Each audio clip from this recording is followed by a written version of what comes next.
Assalamualaikum warahmatullahi wabarakatuh. Waalaikumsalam warahmatullahi wabarakatuh. Alhamdulillahilladzi wassalatu wassalamun asrofil minal anbiya'i wal mursalin wal awliya'i was suhada'i was sholihin. Inna Allaha wa malaikatahu yusalluna 'alan nabi ya ayyuhalladzina amanu sallu 'alaihi wa sallimu taslima. Allahumma sholli 'ala sayyidina Muhammad wa ala ali sayyidina Muhammad. Amma ba'du.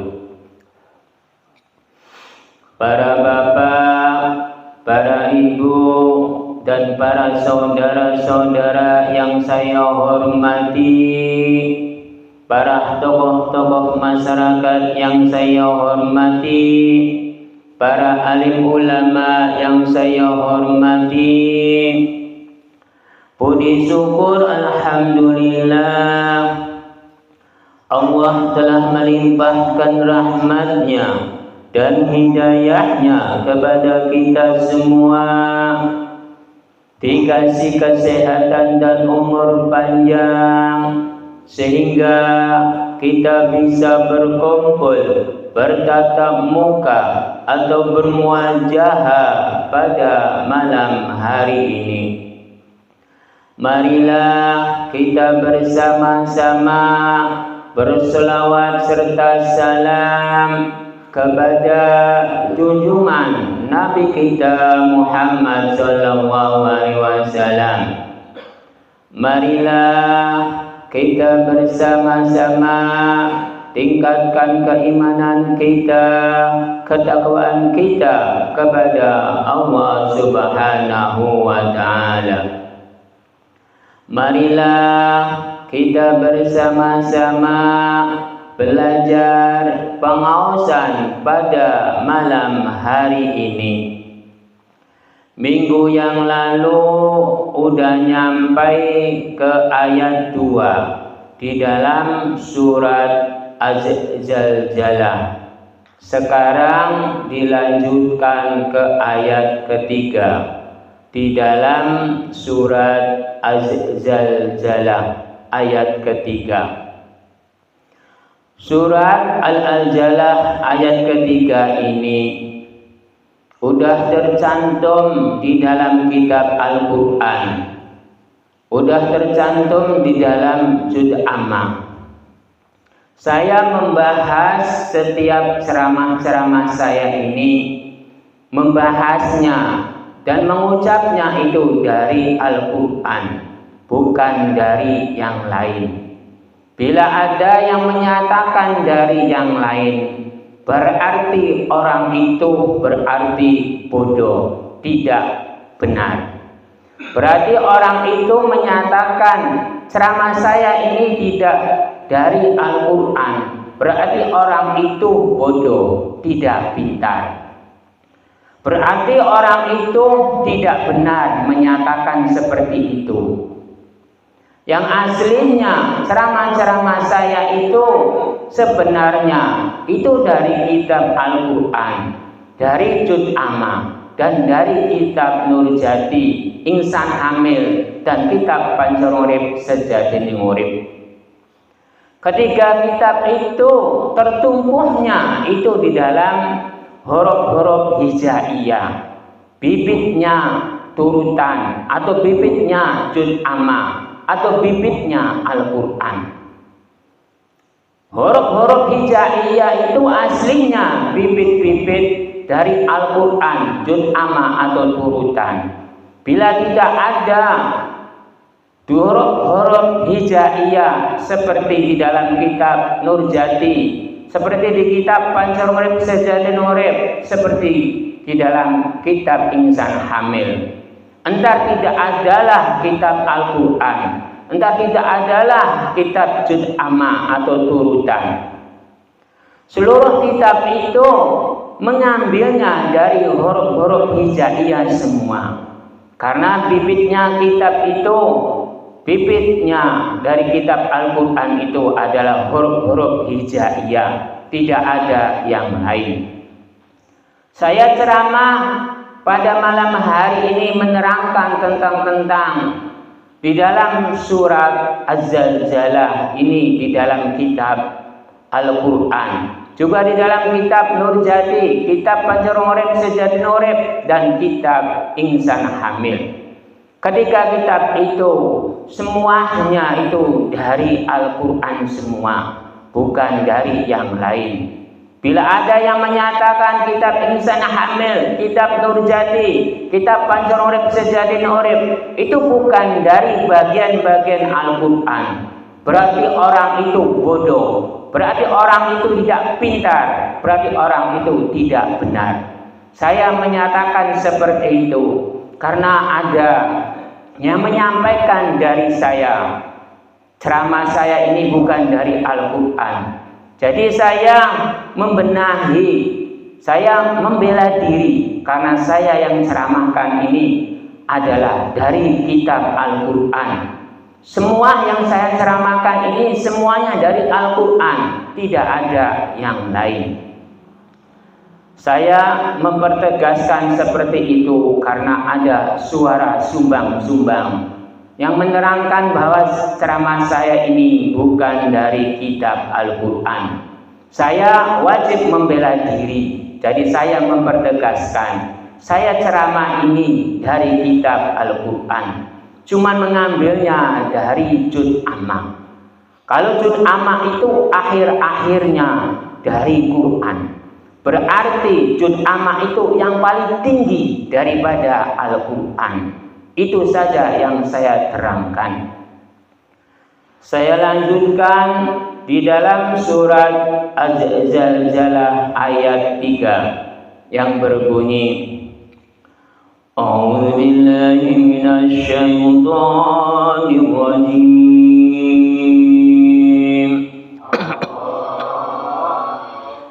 Bismillahirrahmanirrahim.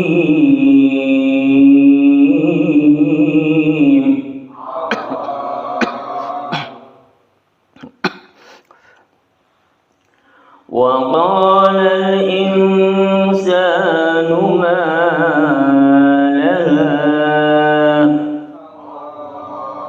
yang artinya Bismillahirrahmanirrahim, dengan nama Allah yang Maha Pemurah lagi Maha Penyayang. Wa qala al-insanu ma laha, yang artinya dan manusia bertanya, ada apa ia bumi ini? Maksudnya umat manusia bertanya terhadap Sang Pencipta, yaitu Gusti Allah, yaitu Gustine, yaitu Tuhan. Ada apakah di dalam dunia ini? Ada apakah di bumi ini? Karena menerangkan tentang bumi ini.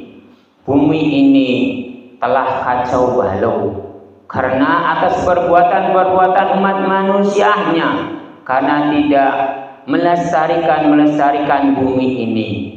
Bumi ini dirusak oleh umat manusianya. Bumi ini dikacau balaukan oleh umat manusia. Bumi ini dihancurkan oleh umat manusia. Bumi ini buat percobaan oleh umat manusia. Karena bumi ini dibom, karena bumi ini dihancurkan oleh umat manusia, karena umat manusianya berperang di antara manusia dan manusia. Jadi efeknya itu adanya di bumi. Jadi bumi ini sedang kacau balau, alam dunia ini sedang kacau balau.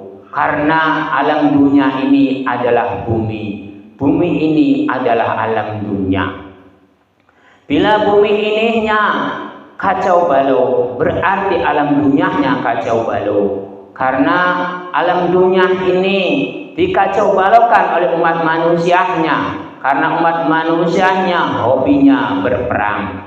Berperangnya melalui bom-bom yang menghancurkan alam dunia ini, yang menghancurkan bumi ini.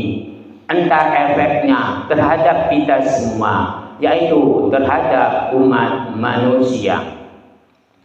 Lalu dilanjutkan dengan wawal jabarwa maknanya lingkungan. Kop jabarko ing perjalanan ucapan nih. Lalu dilanjutkan dengan lam jabarlah maknanya jalan. Segala sesuatu itu tergantung lingkungan ing perjalanan ucapan nih. Segala sesuatu umat manusia itu semuanya ada lingkungannya, semuanya ada ucapannya, semuanya ada jalannya. Contohnya lingkungan mulut. Lingkungan mulut ini pasti ada ucapannya, lalu pasti ada jalannya. Jadi segala sesuatu, ucapan, lingkungan di jalan mulut ini tergantung umat manusianya. Mengucapnya bagaimana? Mengucapnya apakah kedamaian-kedamaian? Apakah ketentraman-ketentraman? Apakah kehancuran-kehancuran? Apakah keindahan-keindahan? Itu terserah umat manusianya. Karena ada lingkungannya, ada perjalanannya, ada jalannya.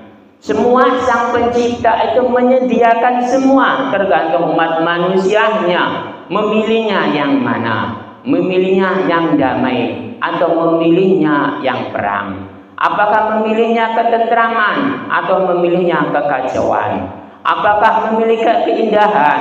Apakah memilih tidak keindahan? Itu tergantung umat manusianya memilihnya yang mana.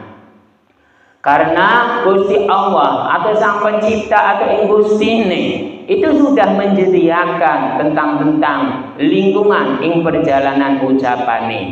Lingkungan ing perjalanan ucapan ini itu pasti ada jalan. Contohnya permohonan-permohonan umat manusia itu tergantung umat manusianya. Contohnya permohonan saya terhadap Sang Pencipta. Saya orang Indonesia, jadi saya bahasanya Indonesia. Ada orang Arab, bahasanya Arab. Ada orang Cina, bahasa Cina. Ada orang Inggris, bahasanya Inggris. Karena segala sesuatu umat manusia itu tergantung lingkungannya, tergantung ing perjalanan ucapannya, tergantung jalannya. Semua umat manusia itu pasti memiliki bahasa-bahasa. Saya orang Indonesia, bahasa Indonesia. Ada orang Arab, bahasa Arab. Ada orang Inggris, bahasa Inggris. Semuanya itu memiliki bahasa-bahasa. Bila tentang permohonan-permohonan itu, alangkah baiknya, alangkah bagusnya, itu harus yang dimengerti oleh diri kita ini. Jangan yang tidak dimengerti. Karena Allah itu maha tahu, Allah itu maha melihat, Allah itu maha mengetahui. Segala sesuatu permohonan-permohonan tentang apapun, segala sesuatu permohonan-permohonan bahasa apapun, Allah itu mengetahui, Tuhan itu mengetahui segala bahasa apapun. Bila ada orang yang menyatakan, bila selalu permohonan-permohonan itu harusnya bahasa Arab. Jadi saya mau bertanya terhadap para jamaah. Apakah permohonan-permohonan umat manusia itu bila ada orang yang harusnya bahasa Arab yang diutamakan, apakah permohonan-permohonan itu milik orang Arab para jamaah? Sekali lagi, apakah permohonan-permohonan itu milik orang Arab, para jamaah? Mestinya seperti itu. Permohonan-permohonan itu tidak selalunya bahasa Arab. Karena bahasa-bahasa itu hanya sekedar ucapan-ucapan dari kita. Bahasa-bahasa itu sekedar ucapan dari mulut kita. Yang menentukan permohonan-permohonan umat manusia itu bukan orang Arab, bukan bahasa Arab. Yang menentukan itu adalah Ingustine, adalah Gusti Allah, adalah Sang Pencipta, adalah Tuhannya. Tapi yang saya membingungkan, khususnya orang Islam, bila tidak bahasa Arab, permohonan-permohonannya itu tidak sah, itu tidak abdol. Itu dari mana? Apakah permohonan-permohonan itu yang mengabulkan itu orang Arab, para jamaah? Kan para jamaah udah tahu yang mengabulkan itu adalah Allah, yang mengabulkan itu adalah Tuhan. Tapi sebagian besar seorang ulama-ulama yang besar, contohnya para alim ulama, kiai, habaib, ustad, dan orang-orang besar lainnya, khususnya orang Islam, bila tidak bahasa Arab, entar doanya tidak sah dan tidak abdol. Itu yang saya membingungkan. Aslinya doa siapapun itu tergantung bahasa-bahasa inggirihnya, bahasa-bahasa daerahnya. Karena bahasa-bahasa daerah itu yang dimengerti oleh kita, itu yang dimengerti oleh inggirihnya. Doa-doa itu lebih bagus, lebih mulia, itu yang dimengerti oleh kita. Kalau doa-doanya bahasa Arab tapi tidak dimengerti oleh kita, buat apa? Karena doa-doa itu alangkah baiknya, alangkah bagusnya yang dimengerti oleh kita. Doa khususnya orang Jawa, saya orang Jawa, orang Cirebon. Itu bahasa Cirebon pun boleh, karena lebih abdul, lebih mulia, lebih benar. Karena doanya dimengerti oleh indiri kita ini. Karena bahasa-bahasa itu ucapan saya. Kalau Jawa-Jawa itu maksudnya kembali indirinya, kembali jiwa diri saya. Entar yang mendoakan itu diri saya, entar yang mendapatkan itu diri saya. Bukan orang Arab, bukan bahasa Arab. Itu yang saya tegaskan. Karena di dalam kitab Nurjati, kitab Insan Hamil, dan kitab Pancarung Urip Sejati Nurip, penegasan-penegasan itu harus dilakukan supaya paham umat manusia yang ada di dalam dunia ini. Doa-doa itu tidak harus bahasa Arab. Yang lebih abdol itu bahasa indiri kita ini, bahasa lingkungan indiri kita ini, bahasa daerah indiri kita ini, bahasa negara kita ini. Karena Allah itu maha tahu, karena Allah itu maha melihat, karena Allah itu maha mendengar, karena Allah itu maha mengetahui segala sesuatu apapun. Permohonan-permohonan umat manusia itu mengetahui semua. Tidak harus bahasa Arab, bahasa Jawa pun boleh berdoa itu. Karena doa-doa itu yang penting dimengerti oleh kita, yang dimengerti oleh permohonan-permohonan umat manusia. Karena permohonan-permohonan itu yang mengabulkan itu bukan orang Arab, bukan orang Timur Tengah, bukan bahasa Arabnya.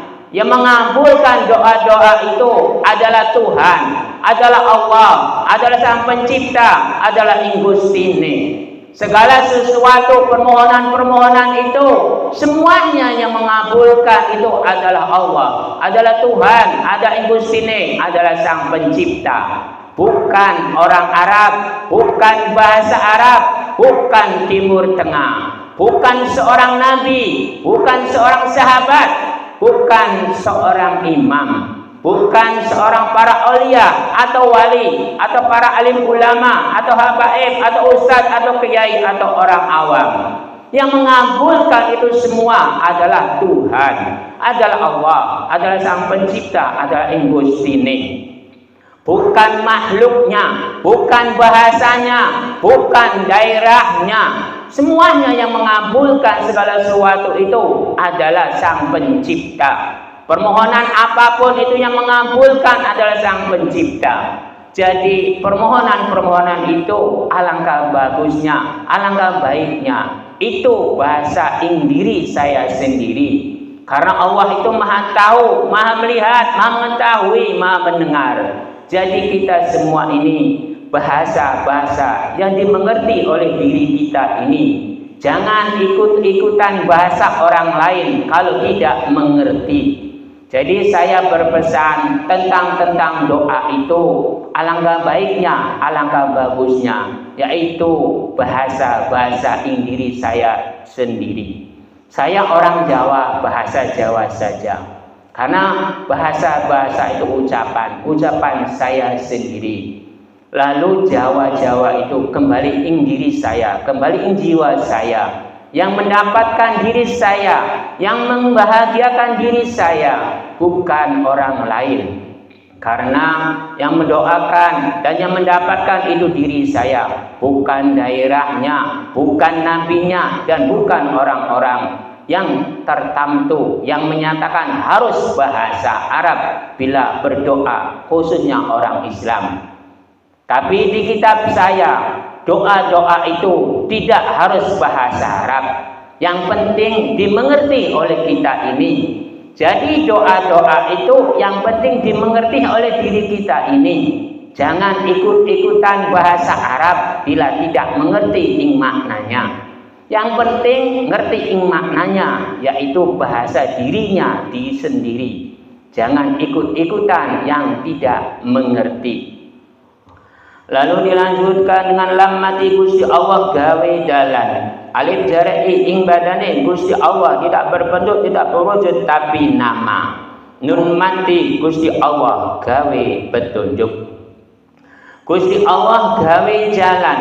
Semua umat manusia udah dikasih tahu bahwa doa-doa itu yang mengabulkan itu Allah, yang mengabulkan itu Tuhan, yang mengabulkan itu Engustine, yang mengabulkan itu Sang Pencipta. Tidak ada yang lain. Saya mempertegaskan sekali lagi.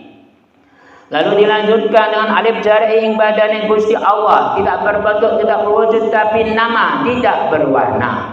Kekuasaan Gusti Allah itu tidak ada wujudnya, tidak ada bentuknya, tidak ada warnanya. Cuman adanya ing rasa. Karena Gusti Allah itu udah menyatakan bahwa kekuasaan Gusti Allah itu ada ing rasa. Ing rasa diri saya ini. Segala kehidupan umat manusia seluruh alam dunia ini, semuanya yang mengatasi itu adalah Engustine, adalah Gusti Allah, adalah Sang Pencipta, adalah Tuhannya. Seluruh umat manusia yang mengatasi segala sesuatu, urusan hablum minallah atau hablum minanas, itu yang mengatasi adalah Gusti Allah, adalah Sang Pencipta, adalah Engustine. Cuman mengatasanya adanya ing rasa.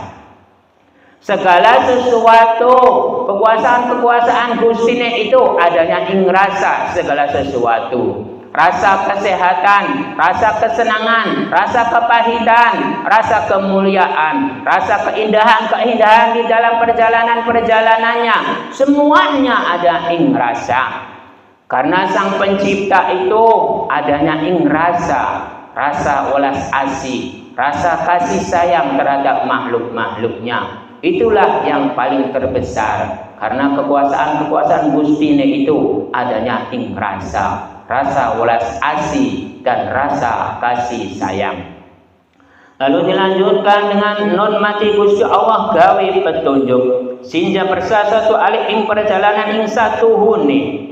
Jadi Gusti Allah gawe petunjuk. Di dalam ing perjalanan ing satu huni manusia. Segala sesuatu umat manusia itu ing satu huni udah dikasih tahu tentang perjalanannya. perjalanan yang baik ini, perjalanan yang buruk ini. Semuanya dikasih tahu. Tergantung umat manusianya memilihnya yang mana, baik atau buruk. Karena insatuhuni umat manusia itu udah mengetahui bila ini baik, bila ini buruk. Tergantung melangkahnya, apa yang baik, apakah yang buruk. Karena di dalam normatif Gusti Allah gawe petunjuk, umat manusia itu dikasih tahu di dalam datnya Gusti Allah itu ini yang baik, ini yang buruk. Tapi tergantung umat manusianya memilihnya perjalanannya. Karena di dalam Sinja Bersa 1 alif ing perjalanan ing satu huni umat manusia. Itu tergantung umat manusianya memilihnya yang mana. Apakah yang lurus ataukah yang tidak. Itu tergantung umat manusianya. Lalu dilanjutkan dengan nun pasenu ing petunjuk ing Gustine. Lalu dilanjutkan dengan mim 1 alif ing perjalanan Muhammad. Ing perjalanan ing satu hune iku umat manusia. Lalu mim jabar ma 1 alif ing perjalanan umat manusia atau ing perjalanan kanjeng Nabi Muhammad SAW. Karena kanjeng Nabi Muhammad SAW itu seorang manusia. Kanjeng Nabi Muhammad SAW juga ing satu hune umat manusia. Jadi Nabi kita ini sama manusianya. Cuman perbedaan-perbedaannya adalah ing derajatnya. Kalau Nabi Muhammad SAW adalah ing derajatnya seorang Nabi, seorang utusan. Seorang utusan-utusan itu hanya perbedaannya dikasih tugas untuk menjalankan siar-siar kebaikan-kebaikan di dalam dunia ini. Siar-siar kebaikan-kebaikan di dalam dunia ini. Kanjeng Nabi Muhammad SAW itu dipertugaskan untuk menciptakan kedamaian-kedamaian, keindahan-keindahan, ketentraman-ketentraman di dalam dunia ini. Bila orang yang memegangnya agama Islam, Islamnya kanjeng Nabi Muhammad SAW adalah Islamnya rahmatan lil alamin, indah, tentrem, adem, ayem. Bila memegangnya seperti itu. Tapi zaman-zaman sekarang orang-orangnya memegangnya Islamnya diri sendiri semua, bukan memegangnya Islamnya kayak Nabi Muhammad SAW. Zaman-zaman sekarang Islamnya memegangnya kelompok-kelompok. Zaman-zaman sekarang memegangnya Islamnya golongan-golongan. Zaman-zaman sekarang Islamnya memegangnya organisasi-organisasi. Semuanya Islamnya itu udah dipecah-pecah.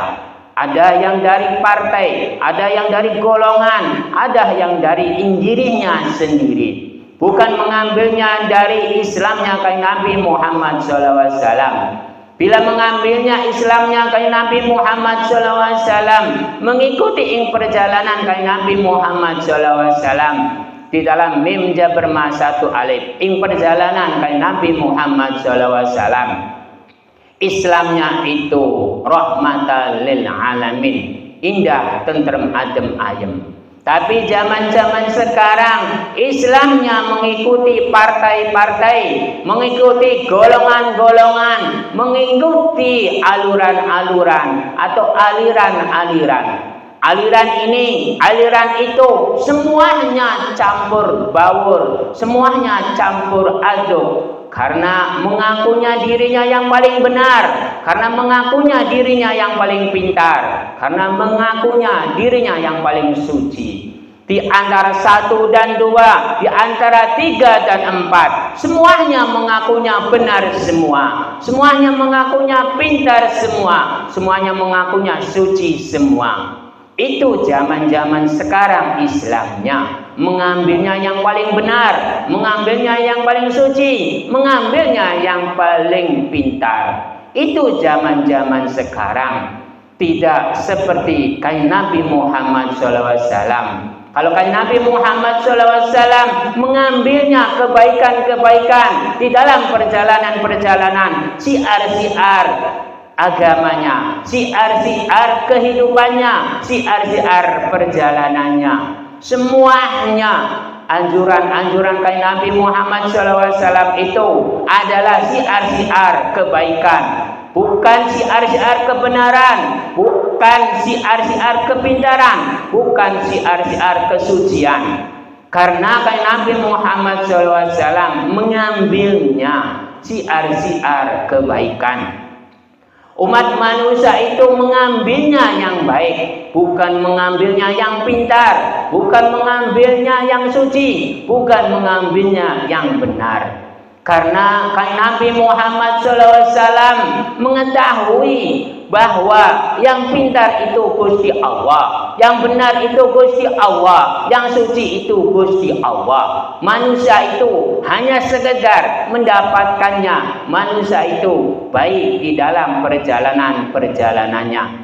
Karena kan Nabi Muhammad SAW mengetahui tentang itu. Tapi pengikut-pengikut kain Nabi Muhammad SAW seperti sekarang ini tidak mengetahui tentang kebenarannya itu milik siapa, kesucian itu milik siapa, atau kepintaran itu milik siapa. Karena umat manusia itu tidak memiliki kepintaran apapun, karena umat manusia itu tidak memiliki kebenaran apapun, karena umat manusia itu tidak memiliki kesucian apapun.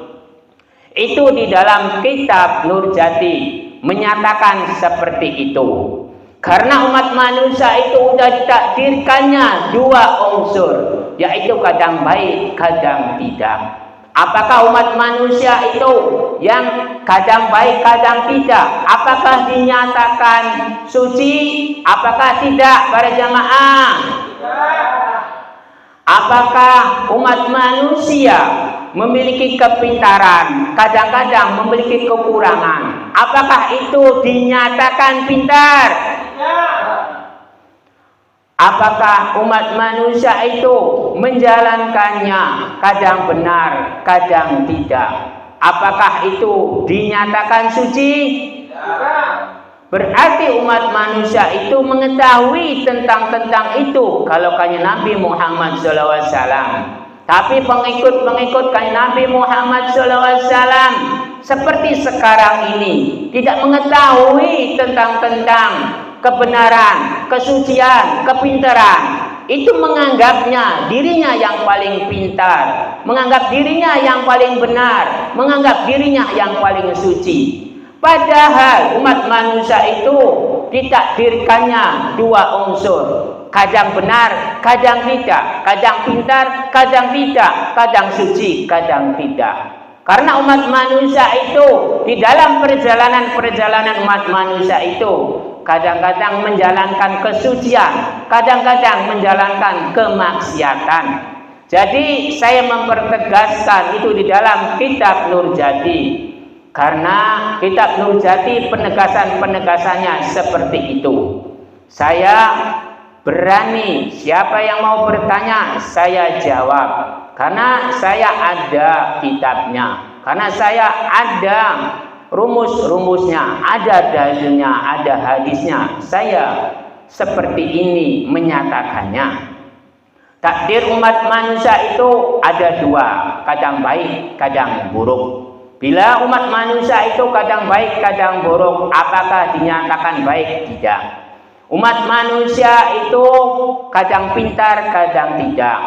Apakah umat manusia itu dinyatakan pintar? Tidak. Bila umat manusia kadang suci, kadang tidak di perjalanannya. Umat manusia itu apakah dinyatakan suci? Itu tidak. Itu yang saya perjelaskan seperti itu gamblang. Bila ada orang yang tidak mengerti, lalu bertanya lagi seperti yang tadi, berarti umat manusia itu bodoh. Berarti umat manusia itu tidak mengerti penjelasan-penjelasan dari saya. Karena penegasan dari kitab Nurjati itu, nur itu cahaya, jadi di diri umat manusia. Itu penegasannya dari perjalanan umat manusianya yang saya ambil. Itu di dalam kitab Nurjati. Lalu dilanjutkan dengan lam jabar lam maknanya jalan.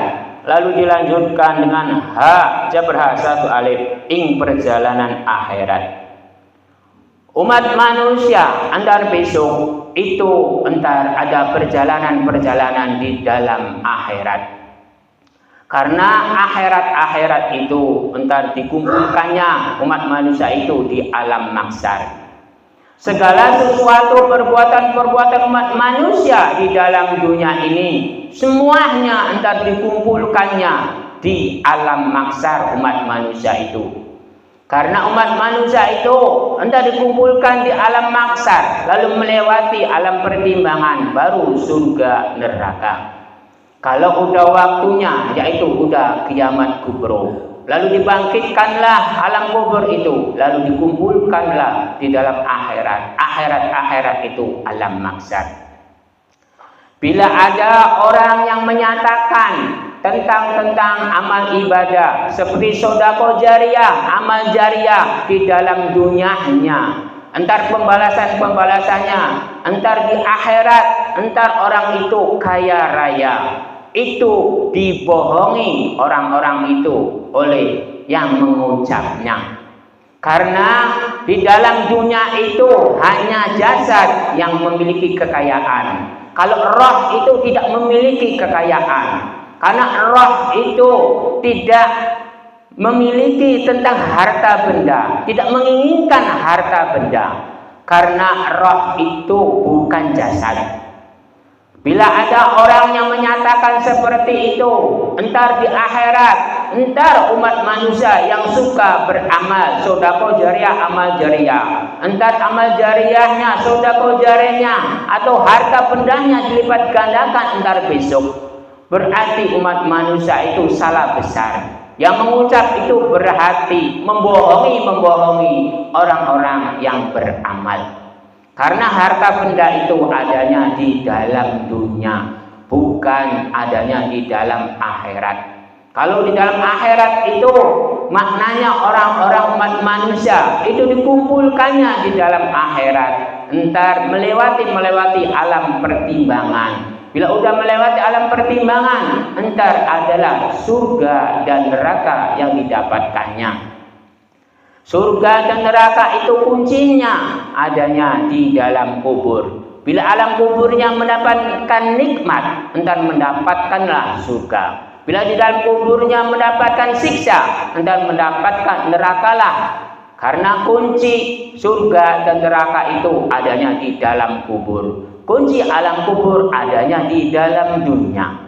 Karena segala sesuatu perbuatan-perbuatan umat manusia itu adanya di dalam dunia, tidak ada yang lain. Karena tergantung ingkawitannya, perbuatan-perbuatan yang alam dunianya, antar pembalasannya di dalam kuburnya. Jadi kunci umat manusia itu aslinya adanya di dalam dunia. Bukan nanti-nanti, bukan di akhirat, bukan di surga, bukan di alam mahsyar atau alam akhirat atau alam kubur. Bila umat manusia ada yang menyatakan seperti itu, berarti umat manusia itu membohongi umat manusianya itu. Karena yang aslinya itu tergantung umat manusianya, perbuatan-perbuatannya di dalam dunianya, bukan nanti-nanti. Kunci umat manusia itu adanya di dalam dunia. Cukup sekian saja pengawasan pada malam hari ini. Mudah-mudahan ada barokahnya, ada faidahnya. Bila ada yang bertanya, saya kasih waktu.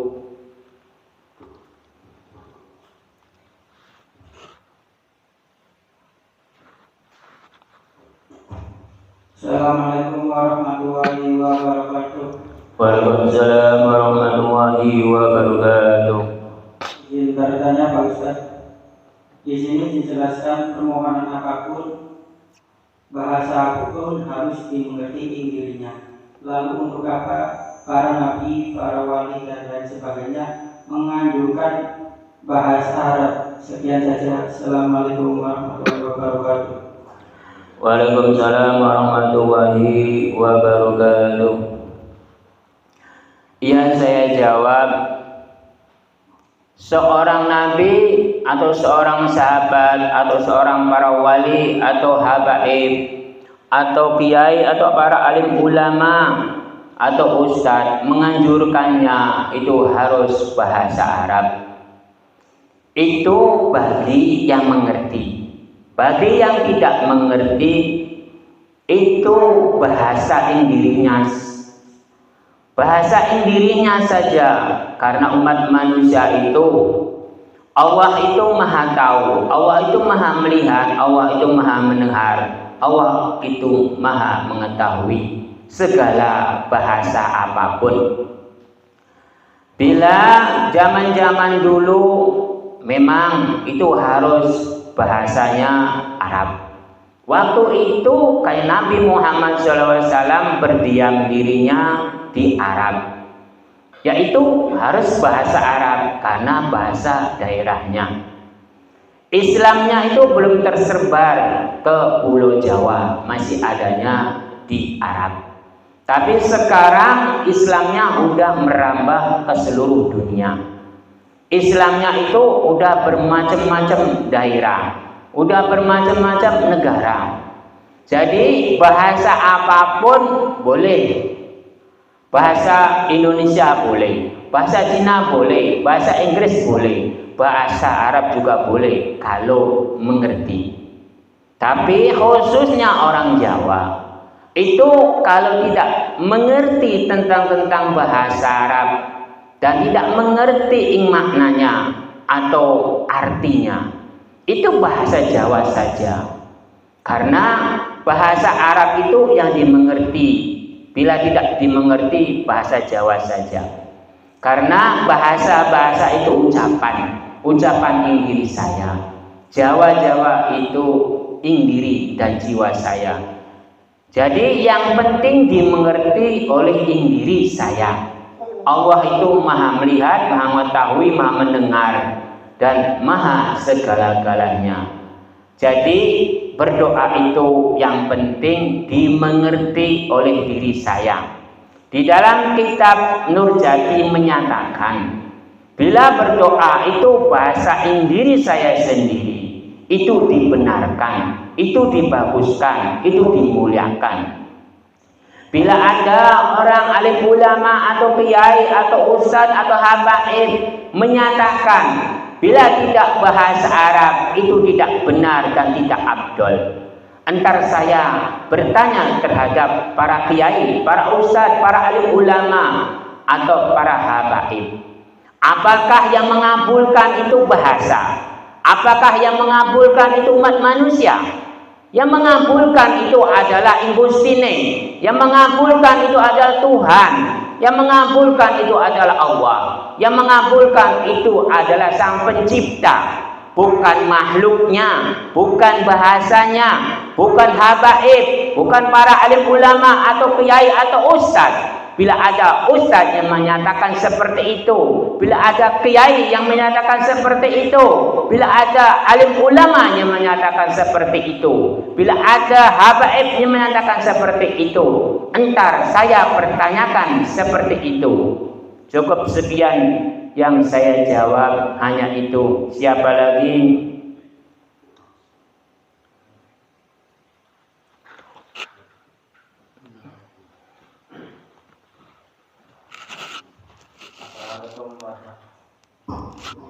Assalamualaikum warahmatullahi wabarakatuh. Waalaikumsalam warahmatullahi wabarakatuh. Saya mau bertanya Ustaz, gimana caranya menceritakan kebenaran dengan tidak emosi? Apa itu? Caranya menyampaikan kebenaran dengan tidak emosi dulu.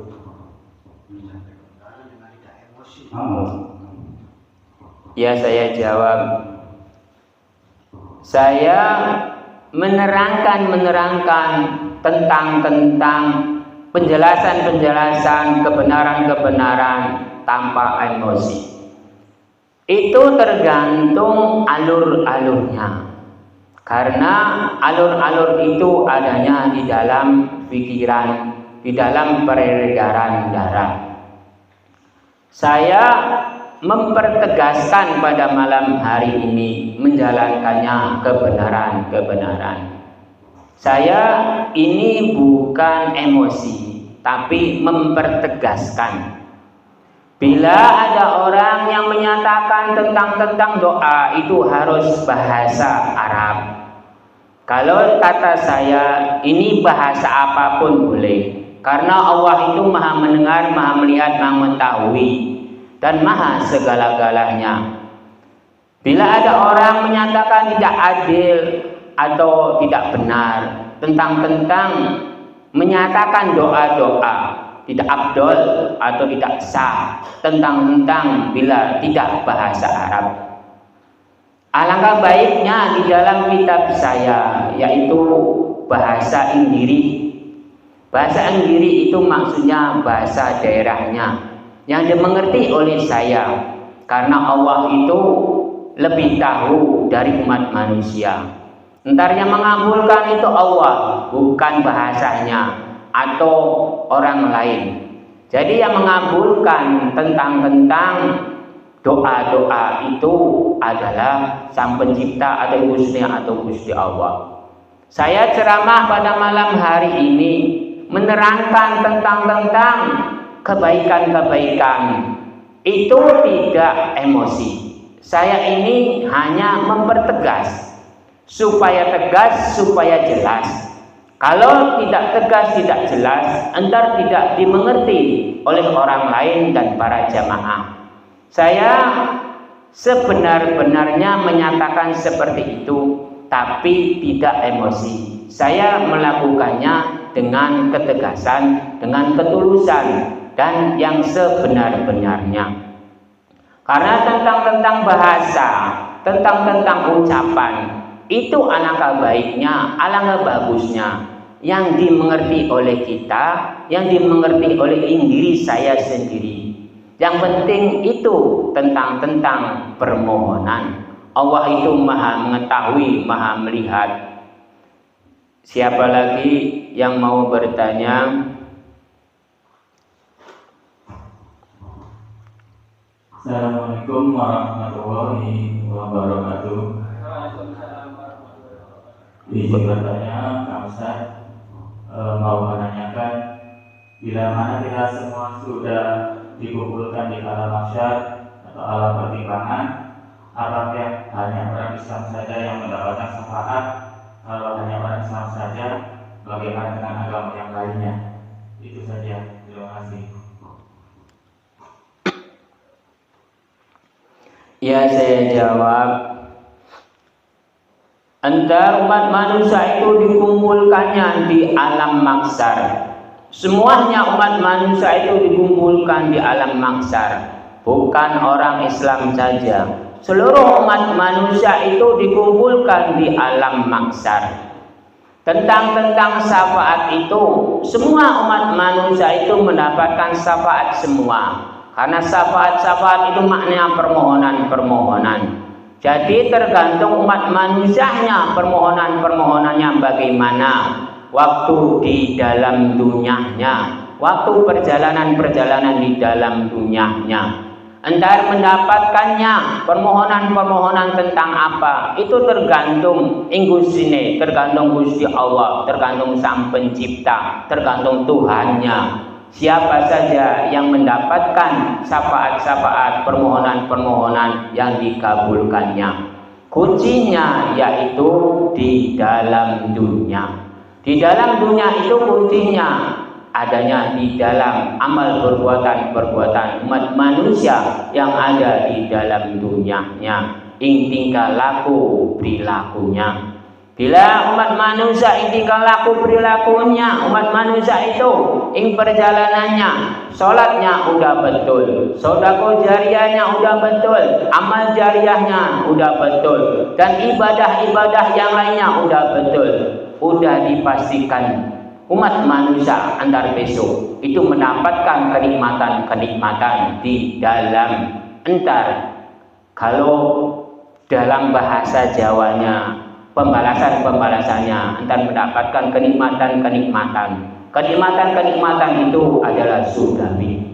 Jadi umat manusia entar besok mendapatkan kenikmatan, mendapatkan surgawi. Bila umat manusianya amal perbuatan tingkah laku perilakunya di dalam dunianya udah baik, bagus, benar, mulia ini perjalanannya. Entar mendapatkan kenikmatan entar besok. Siapa lagi?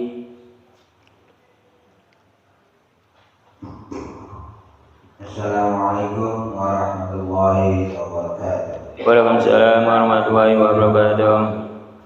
Saya mau bertanya Pak Ustaz, apakah sejatinya rasa sejati itu bagaimana Pak Ustaz?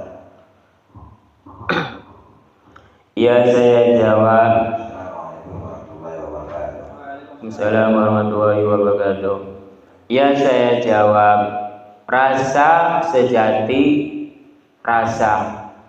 Jadi segala sesuatu itu tergantung umat manusianya merasakannya bagaimana terhadap kasih sayang dari Sang Pencipta atau Gusti Allah. Karena Gusti Allah itu melalui rasa. Bila umat manusia itu merasakannya, lalu dirasakan oleh umat manusia itu dengan keikhlasan, keridoan, dengan menerima apa adanya. Karena rasa-rasa itu alangkah baiknya, alangkah bagusnya itu dengan penerimaan itu keikhlasan terhadap dirinya, pemberian dari Sang Pencipta. Rasa kesehatan saya terima, rasa tidak sehat saya terima, rasa kemakmuran saya terima, rasa tidak makmur saya terima, rasa tidak kesempurnaan saya terima, rasa kesempurnaan saya terima. Itulah rasa sejati. Karena rasa sejati itu maksudnya udah takdirnya, udah kodratnya umat manusia itu merasakannya. Sejati ning urip umat manusia itu udah merasakan semua atas rasa dari Gusti Allah. Rasa kesehatan, rasa penglihatan, rasa kasih sayang, dan rasa-rasa yang lain. Jadi umat manusia itu udah merasakan sejatinya dari Gusti Allah itu. Karena udah ditakdirkan, udah dikodratkan. Jadi saya jawab seperti itu, rasa sejati. Siapa lagi? Cukup Pak Ustaz, terima kasih atas penjelasannya. Bila tidak ada yang bertanya lagi, saya tutup dengan doa. Bismillahirrahmanirrahim. Allahumma salli wa sallim ala sayyidina wa habibina wa syafiina wa karimina wa nuhina wa Muhammad wa sallim wa barakatuh ta'ala wa surah Bismillahirrahmanirrahim. Alhamdulillahi rabbil alamin hamdan wa majran wa sultanik. Allahumma taqabbal minna salatana wa syiyamana wa qiyamana wa qira'atana wa ru'ana wa sujudana wa qudana wa tasbihana wa tahlilana wa tadarruana wa khuswana wa la tarbiha wujuhana. Ya ilah alamin wa ya khairun nasirina bi rahmatika arrahim. Rabbana atina fid dunya hasanah wa fil akhirati hasanah wa qina adzabannar. Rabbana taqabbal minna innaka tawwabur rahim. Wa khususan para jamaah wa umurina wa salamati beradi bersila wa umurina wa salamati beradi bersila wa umurina wa salamati beradi bersila wa sallallahu ala sayyidina Muhammadin wa ala alihi wa sallam. Subhana rabbika rabbil izzati amma yasifun wa salamun alal mursalin al-Fatihah. A'udzu billahi minasy syaithanir rajim. Bismillahirrahmanirrahim. Alhamdulillahi rabbil alamin arrahmanir rahim maliki yaumiddin. Iyyaka na'budu wa iyyaka nasta'in ihdinas siratal mustaqim siratal ladzina an'amta 'alaihim ghairil maghdubi 'alaihim waladdallin. Wassalamu alaikum warahmatullahi wabarakatuh.